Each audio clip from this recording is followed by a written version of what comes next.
nabadgelyo aad baan idin salaamayaa dhammaantiin sharafi korkiina ha ahaato anigu waxaan ahay Said Cali Macalin Ibrahim waa barnaamijkii ama mowduucii dhalinta iyo dhibkooda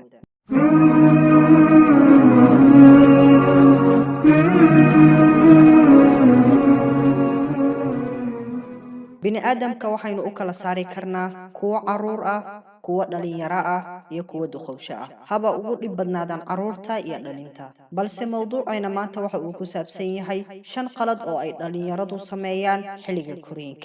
xilliga koriinka dhalintu waxay isdoorbidaan waxyaabo badan oo ay maleynayaan inay si dadka kale ka duwan u qaban karaan balse si qaldan ay u sameeyaan badanaa ku soo dhawaada mar kale iyo mowduuceena qodobka koobaad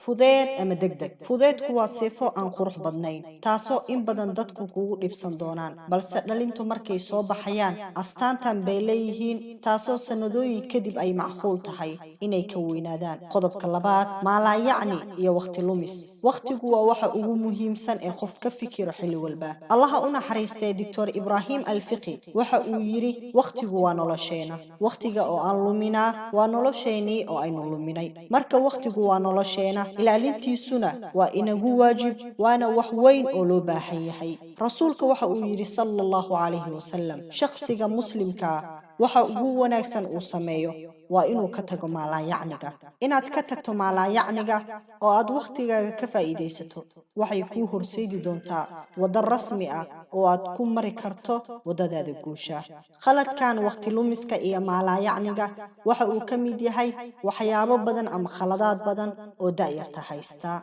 qodobka saddexaad kala garasho la'aanta dadka sida waalidka iyo dadka fucooda ah daayartu xilligay dareemaan inay helayaan awood yar waxay isku ridayaan xaalad aan u wanaagsaneyn mustaqbalkooda sababtoo ah awoodda yar ay leeyihiin ayaa siraysa heer waalidka xitaa in yar ay hadallada ku kululeeyaan ama hadalay yara kulul ay dhaxaan kala garasho la'aanta dadkana waa mid ka mid ah astaamaha ama khaladaadka ay sameeyaan daayartu xilliga koriinka qodobka afaraad ku dheelidda wixii gacantooda soo gala daayartu kama fikiraan waxay haystaan iyo waxa qurxoon ay ku sameyn karaan balse taas bedelkeeda wax walba si dhalinyarnimo ah ay ugu dheelaan sida ku kharash gareynta lacagta waxyaabo aan muhiimsanayn iyagoo wax ka wanaagsan ku sameyn kara qaladkan ku dheelidda lacagta iyo waxyaabaha kalena waa mid ka mid ah khaladaadka ay galaan daayartu qodobka shanaad ka fikir la'aanta